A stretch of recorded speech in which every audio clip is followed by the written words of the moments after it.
तो hello friends, कैसे हैं आप लोग। आज की इस वीडियो से हम लोग स्टार्ट करेंगे chapter number 14 simple interest practice series में, और आज है उसका लेक्चर नंबर 1।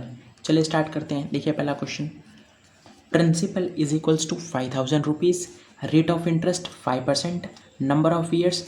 ये एन क्या होता है? नंबर ऑफ ईयर्स होता है। कहीं कहीं कोई कोई बुक में इसे टी भी लिखा जाता है। टी का मतलब टाइम, मतलब कितने समय के लिए, और एन नंबर ऑफ ईयर्स। दोनों बात एक ही है, हम यहाँ पर एन यूज़ करेंगे। कोई बुक में टी लिखा होगा, टी लिखिए एन लिखिए, आंसर सेम ही आएगा। तो देखिए, principle 5000 rupees, rate of interest 5%, number of years 2 years. हमें क्या फाइंड करना है? सिंपल इंटरेस्ट और अमाउंट।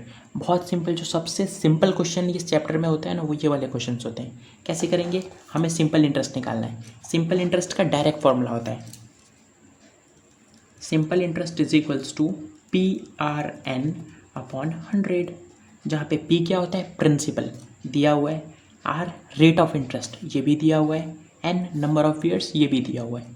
तीनों चीज़ें दी हुई हैं, बस सॉल्व करना है। सिंपल इंटरेस्ट क्या हो जाएगा यहाँ से? प्रिंसिपल कितना है? 5000, और इनके बीच में मल्टीप्लाई की साइन होती है। PRN तीनों के बीच में मल्टीप्लाई की साइन होगी, है ना। तो 5000 इंटू R कितना है? 5 इंटू N कितना है? 2 अपॉन 100। ये 2 जीरो से ये 2 जीरो कट। सिंपल इंटरेस्ट कितना आ गया? 50 इंटू 5 इंटू 2, 50। इसको मैं ऐसे लिख दूँ, 50 इंटू 5 2 ज़ा 10। मैंने इन दोनों को हटा के 10 लिख दिया, 5 2 ज़ा 10 होता है। अब 50 को 10 से मल्टीप्लाई करेंगे तो कितना आंसर आएगा? 500। तो सिंपल इंटरेस्ट कितना हो गया? 500, है ना। अब और क्या फाइंड करना था हमें? अमाउंट। अमाउंट क्या होता है? अमाउंट को हम शॉर्ट में लिखते हैं AMT, है ना। अमाउंट, अमाउंट का क्या फॉर्मूला होता है? अमाउंट निकलता है प्रिंसिपल प्लस सिंपल इंटरेस्ट से। Amount principle plus simple interest. Amount ये हमें निकालने का है। प्रिंसिपल कितना है? Principle 5000 rupees plus simple interest 500। तो अमाउंट कितना आ गया?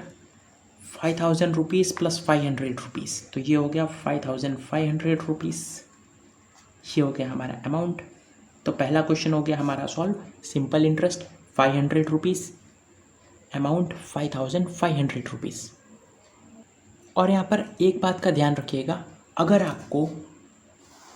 आपको किसी क्वेश्चन में प्रिंसिपल दिया हुआ है ना, अगर आपको प्रिंसिपल दिया हुआ है और अगर आपको अमाउंट भी दिया हुआ है, प्रिंसिपल भी दिया हुआ है आपको, अमाउंट भी दिया हुआ है, प्रिंसिपल गिवन है, अमाउंट भी गिवन है, तो आप क्या बता सकते हैं? बहुत अच्छी से, अगर आपको प्रिंसिपल भी पता है, अमाउंट भी पता है, तो आप सिंपल इंटरेस्ट बहुत आसानी से बता सकते हैं। सिंपल इंटरेस्ट क्या होता है? सिंपल इंटरेस्ट देखिए, प्रिंसिपल के अमाउंट के अंदर से, अमाउंट में से जब आप प्रिंसिपल को माइनस कर देंगे तो आपको सिंपल इंटरेस्ट मिल जाएगा। अमाउंट में से जब आप प्रिंसिपल को माइनस करेंगे आपको सिंपल इंटरेस्ट मिलेगा। आप बोलेंगे ये कैसे होता है? तो ये ऐसे होता है। देखिए, अमाउंट क्या होता है? Principle plus simple interest. आपको क्या निकालने का है? आपको सिंपल इंटरेस्ट निकालना है, तो आप प्रिंसिपल को वहाँ पर भेज दीजिए। तो देखिए, ए था, प्रिंसिपल जब यहाँ पे आएगा तो माइनस भी हो जाएगा। प्रिंसिपल यहाँ पे पॉजिटिव है, जब दूसरी साइड जाएगा तो नेगेटिव हो जाएगा। तो देखिए, ए अपनी जगह में, अमाउंट का ए, प्रिंसिपल माइनस का पी हो जाएगा। ये किसके इक्वल हो जाएगा? सिंपल इंटरेस्ट के। तो सिंपल इंटरेस्ट को हम क्या लिख सकते हैं? ए माइनस पी। हमेशा याद रखिएगा, आगे आपको बहुत काम आएगा। आपको प्रिंसिपल भी दिया है, आपको अमाउंट भी दिया है, तो आप क्या बता सकते हैं? Simple interest. आप सिंपल इंटरेस्ट बहुत आसानी से बता सकते हैं। क्लियर? चलिए अब करते हैं सेकेंड क्वेश्चन। प्रिंसिपल कितना है? 2000 rupees, rate of interest 10%, number of years 2 years, find simple interest. इसमें सिर्फ आपको सिंपल इंटरेस्ट बताना है, बहुत इजी क्वेश्चन है। देखिए, सिंपल इंटरेस्ट आपको बताने का है। फॉर्मूला क्या होता है सिंपल इंटरेस्ट का? PRN अपॉन 100, जहाँ पे प्रिंसिपल क्या होता है? 2000 rupees, rate of interest 10, number of years 2 upon 100। यहाँ पे हम फिर बता रहे हैं आपको, n की जगह पे t लिखा होगा, फिर भी यही बात है, t लिखिए। यहाँ पे आप क्वेश्चन में अगर t आप लोग को ज़्यादा अच्छा लगता है लिखना, तो आप ऐसे लिखिए इसे, PRT अपॉन 100, पर आंसर तो सेम ही आएगा, है ना। तो सिंपल इंटरेस्ट कितना हो गया? ये जीरो से ये जीरो, ये 2 जीरो से ये 2 जीरो कट गए, कितना आंसर आया? 20 इंटू 10 इंटू 2। इसको जब हम सॉल्व करेंगे तो 20 10 ज़ा 100, इसको सॉल्व कर लीजिए पहले। 10 टू ज़ा कितना होता है 20, सिंपल इंटरेस्ट 20 इंटू 20 कितना हो गया 400 रुपीज़। इसका मतलब सिंपल इंटरेस्ट कितना आया 400 रुपीज़। क्लियर है? तो सेकंड क्वेश्चन भी सॉल्व हो गया। हमें से भी ये पूछा था सिंपल इंटरेस्ट क्या होगा। पहले क्वेश्चन में अमाउंट भी पूछा गया था, इसमें भी पूछा जा सकता था कि आप अमाउंट बताइए। तो अमाउंट अगर पूछा गया होता, अगर ऐसा भी बोल दिया गया होता कि एंड अमाउंट है ना, अमाउंट भी आपको बताना है, तो अमाउंट के लिए क्या करते हैं हम लोग, principle plus simple interest. Principle कितना था 2000 रुपीज़, सिंपल इंटरेस्ट कितना 400, कितना आंसर आ गया 2400 रुपीज़। इसका अमाउंट हो जाता अगर पूछा गया होता तो। क्लियर है? चलिए अब करते हैं थर्ड क्वेश्चन। देखिए, what sum will amount ₹6600 in 4 years at 8% per annum. Per annum का मतलब पर ईयर, एनम की जगह पे आप ईयर लिख दीजिए, कोई प्रॉब्लम नहीं है। एनम और ईयर दोनों का मतलब वही होता है। Per annum simple interest. क्या बोला गया, क्वेश्चन को एक और बार पढ़िए। व्हाट सम विल अमाउंट ₹6600, मतलब हम ऐसी कौन सी वैल्यू रखें कि हमें अमाउंट 6600 रुपीज़ मिले। इसका मतलब इसका जो अमाउंट है वो कितना दिया है 6600 रुपीज़। हम ऐसी कौन सी वैल्यू रखें, हम ऐसा कौन सी वैल्यू रखें कि हमें अमाउंट 6600 रुपीज़ मिले। कितने साल में, 4 साल में। इसका मतलब नंबर ऑफ ईयर्स कितना है 4 ईयर्स है।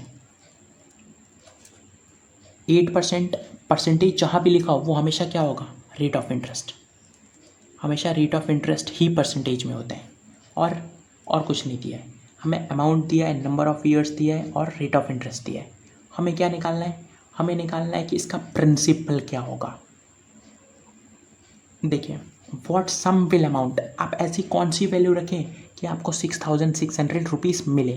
तो हमने आपको बहुत बेसिक, जब ये चैप्टर स्टार्ट हुआ था तो हमने आपको बताया था, हम जो वैल्यू रखते हैं, हम किसी को देते हैं और फिर जो हमें वैल्यू मिलती है ना, ये हमेशा बड़ी रहती है। मान लीजिए, देखिए, जैसे कि क्वेश्चन हम ले लेते हैं, हमारे पास 1000 रुपीज़ है ना। हमने इसको मान लीजिए कि कुछ समय के लिए किसी को इंटरेस्ट पे दिया। अब हमें जब वापस मिल रहा है तो हमें कितना मिल रहा है वापस 1550 रुपीज़। कितना, हमने 1000 रुपीज़ दिया, हमें वापस कितना मिल रहा है 1050 रुपीज़ मिल रहा है ना। तो यहाँ पे ये क्या था, ये प्रिंसिपल था। ये क्या था, ये अमाउंट था। ये अमाउंट था, है ना। तो ये चीज़ समझ में आ रही है। जो हमारे पास होता है वो प्रिंसिपल होता है, और जो हमको मिलता है ना, जो एक्स्ट्रा हमें मिलता है वो क्या होता है, वो इंटरेस्ट होता है, जो दोनों को माइनस करने पे आता है। आपने 1000 रुपये किसी को दिए, उसने आपको 1050 रुपीज़ दिए, तो आपको कितना कितना आपको एक्स्ट्रा मिला, 50 रुपीज़ एक्स्ट्रा मिला। तो ये जो एक्स्ट्रा मिलता है ना, वो हमेशा क्या होता है, इंटरेस्ट होता है एक्स्ट्रा। आप इसमें से इसको माइनस करेंगे तो वो इंटरेस्ट मिलेगा, है ना। तो ये चीज़ क्लियर है, ये प्रिंसिपल है, ये अमाउंट है और ये इंटरेस्ट है। तो देखिए, हमको क्या बोला गया, हमको अमाउंट दिया गया है, नंबर ऑफ ईयर्स हमें पता है, रेट ऑफ इंटरेस्ट भी हमें पता है। हमको क्या निकालने का है, अब हमें प्रिंसिपल निकालने का है, हमें प्रिंसिपल फाइंड करने का है ना। चलिए, अब यहाँ से हम लोग क्या करते हैं, हम जब भी प्रिंसिपल लिखना हो तो हम P लिखेंगे, है ना। और जब भी हमें सिंपल इंटरेस्ट लिखना हो तो हम X लिखेंगे। क्या बोला हमने, प्रिंसिपल को हम P लिखेंगे, सिंपल इंटरेस्ट को हम X लिखेंगे। अब यहाँ से अगर मैं सिंपल इंटरेस्ट निकालूँ तो सिंपल इंटरेस्ट क्या होता है, PRN/100 होता है। सिंपल इंटरेस्ट को मैं X लिखने वाला हूँ, प्रिंसिपल को मैं P लिखने वाला हूँ। ऐसा का ऐसा लिख दीजिए। R कितना है, R 8 है। नंबर ऑफ ईयर्स कितने हैं, 4 है। मैंने यहाँ पे डॉट लगाया, डॉट का मतलब भी मल्टीप्लाई होता है, अपॉन 100 हो गया। इसे आप सॉल्व कर लीजिए, कितना आया 8 4 32 ना, इधर 32 अपॉन 100 आ गया। एक्स की ये वैल्यू आ गई। एक्स मतलब principle interest, simple interest, principle है सिंपल इंटरेस्ट। सिंपल इंटरेस्ट कितना है, इतना है ना। अभी आके सॉल्व कीजिए, ये थोड़ा सा कॉम्प्लिकेटेड है, थोड़ा सा। देखिए, आपको ये पता चल गया। अब आपको अमाउंट दिया गया है। अमाउंट क्या होता है, principle plus simple interest amount होता है ना। हाँ, अमाउंट कितना है, अमाउंट 6600 रुपीज़ है, तो इसकी जगह पे मैं 6600 रुपीज़ लिख सकता हूँ। प्रिंसिपल कितना है ये तो हमें नहीं पता, प्रिंसिपल को हम P लिखते हैं, सिंपल इंटरेस्ट को हम X लिखते हैं, सिंपल इंटरेस्ट को हम X लिखते हैं, है ना। चलिए, तो ये आ गया यहाँ से। अब मुझे क्या चाहिए, मुझे प्रिंसिपल निकालना है ना। ओके, तो मैं क्या करूँ, क्या मैं x की जगह में, देखिए x की वैल्यू क्या है, x की वैल्यू ये पूरी है, तो इस x को हटा के इसकी जगह पे ये पूरी चीज़ लिख दूँ मैं यहाँ पे। x किसके बराबर है, x इसके बराबर है ना। तो x की जगह पे ये जो x है इसकी जगह पे मैं ये पूरी चीज़ लिख सकता हूँ, क्योंकि x इसी के बराबर है। तो अगर x यहाँ पे है तो x की जगह पे मैं उसके बाजू वाला लिख सकता हूँ जो उसके बाजू में है। तो मैंने क्या किया, इस x को हटा दिया, इसके जगह पे मैंने ये पूरा लिख दिया। ये क्या है, प्रिंसिपल इंटू 32/100, ये हो गया, मैंने ये लिख दिया। अब क्या, अब तो मुझे सॉल्व करना है, अब मुझे आंसर मिल जाएगा। देखिए कैसे मिलेगा, 6600 इज इक्वल्स टू, अगर मैं एलसीएम लेता हूँ तो यहाँ पे 1 होगा, यहाँ पे 100, मैंने इसका एलसीएम लिया 1 का और 100 का, तो आंसर 100 आएगा। 1 को 100 से मल्टीप्लाई करना पड़ेगा और 100 को 1 से, तो 100 को 1 से, है ना। ये तो पता होगा आपको, बेसिक है इक्वेशन का एकदम। चलिए, तो ऊपर कितना बचा, 100p प्लस यहाँ पे कितना है 32p, 32 को p से मल्टीप्लाई किया, 32p अपॉन कितना हो गया 100, है ना। ओके, 6600, ये 100 को मैं यहाँ पे ले जाता हूँ तो ये मल्टीप्लाई में चला जाएगा, क्योंकि इस पूरे के साथ तो ये डिवाइड में है, जब वहाँ पे जाएगा तो मल्टीप्लाई में हो जाएगा। तो मैंने इसको 100 से मल्टीप्लाई कर दिया, इज इक्वल्स टू, इसको प्लस कर लीजिए आप, ये कितना होगा 100p प्लस 32p, तो 132p हो जाएगा। ये वेरिएबल है ना, वेरिएबल प्लस नहीं होता है, ये जो नंबर्स होते हैं ना कोएफिशिएंट, इसको कोएफिशिएंट बोलते हैं, वो छोड़िए आप। ये देखिए 100p 32p प्लस करेंगे तो 132p आएगा, 100 प्लस 32 132, p है तो p ऐसा का ऐसा, है ना। चलिए, यहाँ से कितना हो जाएगा, अब मुझे प्रिंसिपल की वैल्यू चाहिए, तो मैं इसको ऐसे लिख दूँ कि 132 इंटू पी लिखा है ये। प्रिंसिपल की वैल्यू यहाँ से कितनी हो जाएगी, 6600 इंटू 100, 132 यहाँ पे मल्टीप्लाई में था, यहाँ पर डिवाइड में हो जाएगा, ये प्रिंसिपल की वैल्यू होगी। अब देखिए, आप एक काम कीजिए, इसको इससे काटिए, मतलब ये जो है ये, इसको सॉल्व कीजिए आप। 132 के टेबल में 6600 कब जाएगा, इसे आप सॉल्व कर लीजिए, आप लोग को आंसर मिल जाएगा। देखिए कैसे करेंगे, 132 को मैं बाहर रखता हूँ, 6600 को अंदर, जो चीज़ ऊपर होती है वो चीज़ अंदर आती है ना। अब 132 के टेबल में 6600 कब जाएगा, ये तो हमें नहीं पता, कोई बात नहीं। आप यहाँ से एक नंबर को गायब कर दीजिए, यहाँ से भी एक नंबर को गायब कर दीजिए। 13 के टेबल में 660 कब जाता है, 13 के टेबल में 660, ये भी नहीं पता हमको। तो हम क्या करें, एक काम कीजिए, इसको ऐसे लिखिए, देखिए इसको छोड़िए, पहले एक काम कीजिए, 6600 इंटू 100 अपॉन 132 था, ये प्रिंसिपल के बराबर था, है ना। अब क्या कीजिए, आप एक काम कीजिए, ये ज़ीरो को हटा के यहाँ पे लगा दीजिए, कोई प्रॉब्लम नहीं है। अगर आप 10 को 10 से मल्टीप्लाई करते हैं तो 100 आता है। मैं बोलूँ कि आप यहाँ से ये ज़ीरो को हटा दीजिए और यहाँ पे लगा दीजिए, तो 1 को 100 से मल्टीप्लाई करने पे भी 100 आएगा, है ना। या फिर आप देखिए 1000 है, इसको 10 से मैं मल्टीप्लाई कर रहा हूँ, तो 1000 को 10 से मल्टीप्लाई करने पे 10,000 आता है। अब मैंने क्या किया, मैंने एक ज़ीरो यहाँ से हटा के यहाँ पे लगा दिया, तो 100 को 100 से मल्टीप्लाई करने पे भी तो 10,000 ही आएगा। और एक ज़ीरो को मैंने हटाया और एक ज़ीरो को यहाँ पे लगा दिया, अभी भी मैं मल्टीप्लाई करूँगा तो 10,000 ही आएगा। कहने का मतलब ये है कि आप ज़ीरो को शिफ्ट कर सकते हैं मल्टीप्लिकेशन में। तो मैंने क्या किया, इस ज़ीरो को हटा के यहाँ पे लगा दिया, है ना। अब देखिए, अब इसे आप डिवाइड कर लीजिए, 132 के टेबल में 660, है ना। अब इसे कैसे करेंगे, इसको हटाइए, इधर से इसको हटाइए, बस मान लीजिए ऐसा, दिमाग में मान लीजिए कि यहाँ पर ये नहीं है और यहाँ पर ये नहीं है। 13 की टेबल में 66, 13 की टेबल में 66 तो नहीं जाता, उससे छोटा 13 5 जा 65 होता है, 13 5 जा 65, इसका मतलब 132 इंटू 5 में हो सकता है, 5 2 जा 10, 15 16, 5 1 जा 5 6, कितना आंसर है 660, मतलब 132 इंटू 5 में करूँगा तो 660 आ जाएगा, है ना। तो कितना आया 660, तो इसको इससे काटिए, यहाँ पर लिखिए 5 के टेबल में गया है, ओके, तो यहाँ पे लिख दीजिए 5। अब 5 को 1000 से मल्टीप्लाई कीजिए, आंसर आएगा 5000, तो प्रिंसिपल कितना हो गया 5000 रुपीज़। क्लियर है, क्वेश्चन समझ में आया। वापस से एक बार इस वीडियो को देखिए, आप लोग को पूरा क्लियर हो जाएगा। अगर नहीं आया है तो देखिए, हम एक बार फिर रिवाइज कर देते हैं। हमने क्या किया था, हमें क्या बोला गया था कि आप ऐसी कौन सी वैल्यू रखेंगे कि आपको अमाउंट 6,600 रुपीज़ मिलेगा। आपको अमाउंट दिया गया था, अमाउंट हमें दिया गया था ना, अमाउंट हमें दिया गया था। Number of years 4 years, rate of interest 8%। तो हमने क्या बोला, हमें प्रिंसिपल निकालना था, है ना। तो हमने सबसे पहले सिंपल इंटरेस्ट फाइंड किया। सिंपल इंटरेस्ट को मैंने एक्स बोला। सिंपल इंटरेस्ट यहाँ से कितना आया, ये आया ना सिंपल इंटरेस्ट। अब यहाँ पे क्या करना था, मुझे सिंपल इंटरेस्ट मिल गया। अब मैं क्या कर सकता था, तो मुझे सिंपल इंटरेस्ट मिल चुका था, फिर मुझे प्रिंसिपल निकालना था। तो मैंने देखा अमाउंट कितना है, amount 6,600, amount is equals to P plus ऐसा ही होता है। यहाँ पे अमाउंट की वैल्यू मैंने रखा। यहाँ से ये दोनों की वैल्यू मुझे नहीं पता थी, लेकिन मुझे एक्स पता था। मुझे पता था कि एक्स तो 32 इंटू पी अपॉन 100 था। तो मैंने एक्स की जगह पे ये पूरी चीज़ लिखा, फिर दोनों को प्लस करना था मुझे।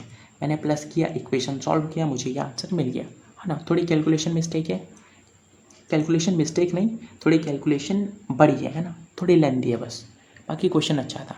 चलिए अब करते हैं फोर्थ क्वेश्चन। ये देखिए fourth question, in what time 3,500 will become 4,130 when annual rate of interest is 6%। यहाँ पे काम आएगा जो हमने आपको यहाँ पर बताया था।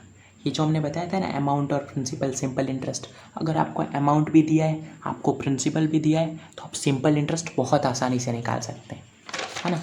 और फिर हमने आपको यहाँ पे भी कुछ बताया कि आपको प्रिंसिपल दिया है, अमाउंट दिया है, तो सिंपल इंटरेस्ट आप कैसे निकालेंगे, माइनस करके सिंपल।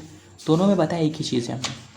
देखिए क्वेश्चन क्या है, इन व्हाट टाइम, कितने समय में आप 3,500 को 4,130 रुपीज़ में कन्वर्ट करेंगे जब एनुअल रेट ऑफ इंटरेस्ट 6% हो। तो सबसे पहले हम लिख लेते हैं। देखिए मुझे 3,500 रुपीज़ को 4,130 रुपीज़ में बनाना है। मुझे 3,500 रुपीज़ को 4,130 रुपीज़ में बनाना है ना। तो मेरे पास 3,500 रुपीज़ थे, मुझे कितने मिल रहे हैं, 4,130 रुपीज़ मिल रहे हैं। सिंपल इंटरेस्ट क्या था, सिंपल इंटरेस्ट दोनों को माइनस करने पे आएगा। कितना आ जाएगा, माइनस करके देखिए, 4,130 में से 3,500 माइनस करना है, 630। तो कितना आंसर आया, 630 रुपीज़। तो ये क्या है, ये सिंपल इंटरेस्ट है। जो एक्स्ट्रा हमें मिलता है ना, वो सिंपल इंटरेस्ट होता है। तो यहाँ से सिंपल इंटरेस्ट कितना आया, 630 रुपीज़। ये हम आपको बताने का ट्राई कर रहे हैं, क्योंकि अगर आपको ये आ गया ना, तो बहुत सारे आपके क्वेश्चन यूँ चुटकियों में हो जाएंगे। तो कितना आंसर है सिंपल इंटरेस्ट का, 6,030। हमको क्या क्वेश्चन पूछा है, अब देखिए। तो हमें प्रिंसिपल कितना दिया है, प्रिंसिपल हमें दिया है 3,500 रुपीज़। अमाउंट हमें दिया गया है 4,130 रुपीज़। सिंपल इंटरेस्ट हमने फाइंड कर लिया है, कितना था, 630 रुपीज़। हमें रेट ऑफ इंटरेस्ट गिवन है 6%। हमें क्या फाइंड करना है, हमें फाइंड करना है कि कितने टाइम में, मतलब कितना एन होगा, नंबर ऑफ़ ईयर्स या फिर टाइम कितना लगेगा। तो हमें एन निकालना है। अब आप हमें बताइए एन आपको कहाँ पर दिखता है। इस चैप्टर में दो फॉर्मूले हैं, एक तो सिंपल इंटरेस्ट का PRN/100, दूसरा अमाउंट का प्रिंसिपल प्लस सिंपल इंटरेस्ट। आपको एन किस में दिखता है, तो जाहिर सी बात है एन तो इसी फॉर्मूले में दिखता है। देखिए दो फॉर्मूले हमारे पास, PRN/100 और दूसरा फॉर्मूला है amount is equals to P plus SI। आपको नंबर ऑफ़ ईयर्स सिर्फ एक जगह पे देखने मिलेंगे, यहाँ पर। इसका मतलब हमें इस इक्वेशन को यूज़ करना है, क्यों, एन यहीं पर है ना, यहाँ पर तो एन है ही नहीं, तो अब यहाँ पर तो कोई मतलब नहीं फाइंड करके। चलिए, सिंपल इंटरेस्ट कितना है, 630 रुपीज़। प्रिंसिपल कितना है, 3,500 rupees. Rate of interest 6, N ये तो हमें पता नहीं है, 100 ऐसा का ऐसा। ये 2 ज़ीरो से ये वाले 2 ज़ीरो चले गए, 630 कितना हो गया, 35 इंटू 6 इंटू एन, है ना। 630 ऐसा का ऐसा। ये पूरी चीज़ एन के साथ मल्टीप्लाई में है, ये पूरी चीज़ एन के साथ मल्टीप्लाई में है, तो यहाँ पर आके डिवाइड में हो जाएगी। पूरी चीज़ जो पूरा है वो एन के साथ यहाँ पे डिवाइड में हो जाएगा। तो इसे हमको सॉल्व करना है, क्या है, 636, 630, 35 इंटू 6, ये एन की वैल्यू है। अब हम क्या करें, अब हम इसको ऐसा लिखते हुए 63 इंटू 10, हमने 630 को 63 इंटू 10 लिख दिया, हाँ, और 35 6 ऐसा का ऐसा, ये n की वैल्यू होगी।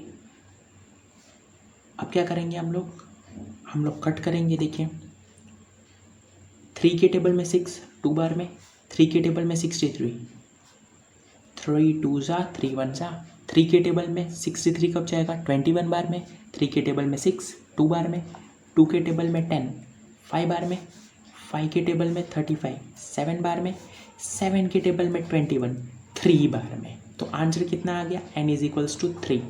देखिए अगर आप लोग को नहीं समझ में आया तो देखिए हम वापस लिखते हैं 63 इंटू 10 35 इंटू 6।